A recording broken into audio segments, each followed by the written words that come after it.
Assalamualaikum warahmatullahi wabarakatuh. Perkenalkan, nama saya Fitri Amelia. Di sini saya ingin menjelaskan tentang the production cycle atau siklus produksi. Tema ini dibahas setelah kita membahas tentang siklus pendapatan dan pengeluaran. Kali ini kita fokuskan bagaimana pendapatan dalam sebuah organisasi bisnis, khususnya manufacturing yang namanya siklus produksi. Yang pertama, apa saja proses bisnis atau aktivasi bisnis di dalamnya. Yang kedua, dalam sebuah kegiatan manufacturing tidak akan terlepas dari biaya, di mana sistem akuntansi ini berharap dapat membantu mendorong kegiatan produksi agar mampu mencapai tujuannya. Yang ketiga, kita memahami ancaman-ancaman apa saja yang mungkin terjadi pada siklus produksi ini dan antisipasinya. Keempat, keputusan-keputusan yang dibuat harus berdasarkan informasi yang diperoleh. Studi kasus perusahaan AOE, perusahaan yang bergerak di bidang elektronik di mana AOE membuat atau memproduksi produknya sendiri, yakni manufacturing elektronik. Pada dasarnya, perusahaan ini memiliki karakter khusus untuk menjadi perusahaan yang meneliti beratkan atau pada dasarnya ingin menetapkan low cost production dengan adanya biaya yang rendah pada aktivitas produksi. Harapannya produk yang akan dihasilkan memiliki pokok produksi yang rendah, sehingga dijualnya pun harganya tidak terlalu tinggi di pasaran, lalu mencoba dengan berbagai ukuran, gaya, serta fitur-fitur dalam setiap produksinya dengan alat-alat yang canggih agar mampu mengoperasikannya serta didukung dengan IT yang bagus.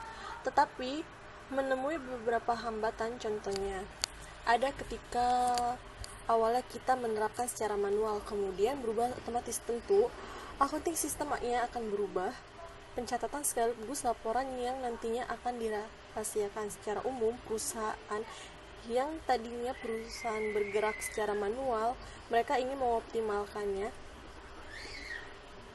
produksinya agar tidak ada waktu yang terbuang dan lebih tepat sasaran. Itu adalah gambaran studi kasus perusahaan yang bergerak manufacturing. Tanya itu, ternyata siklus produksi juga memiliki karakteristik. Berbicara tentang siklus ini, pasti pada dasarnya kita berpikir ini adalah perusahaan yang bergerak di bidang manufaktur.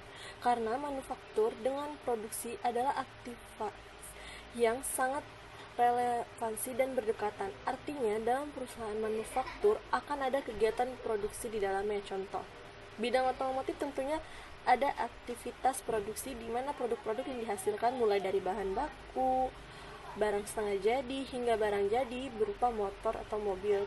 Tentunya aktivitas produksi tersebut merupakan aktivitas yang banyak siklus di dalamnya.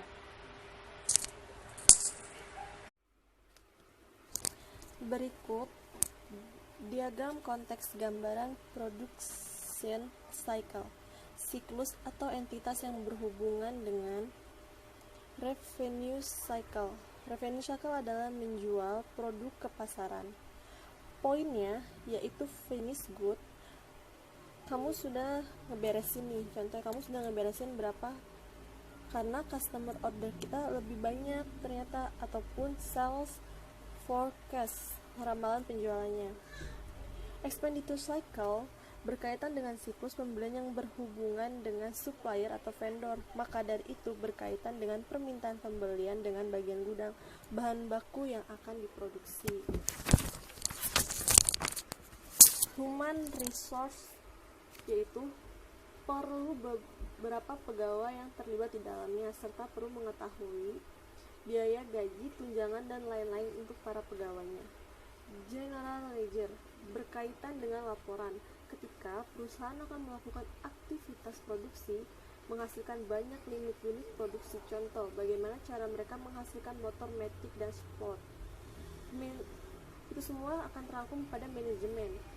Keputusan perlu atas siklus produksi, penting akan sebuah aktivitas yang nantinya berkepentingan dalam pengambilan keputusan manajemen dalam sebuah siklus produksi.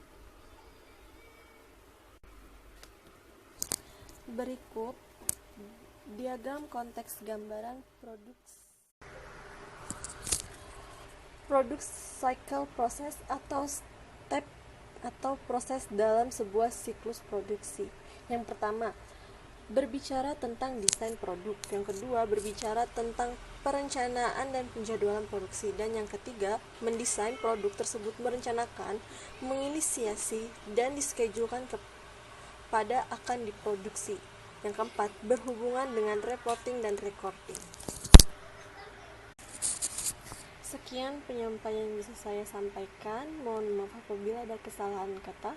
Wassalamualaikum warahmatullahi wabarakatuh.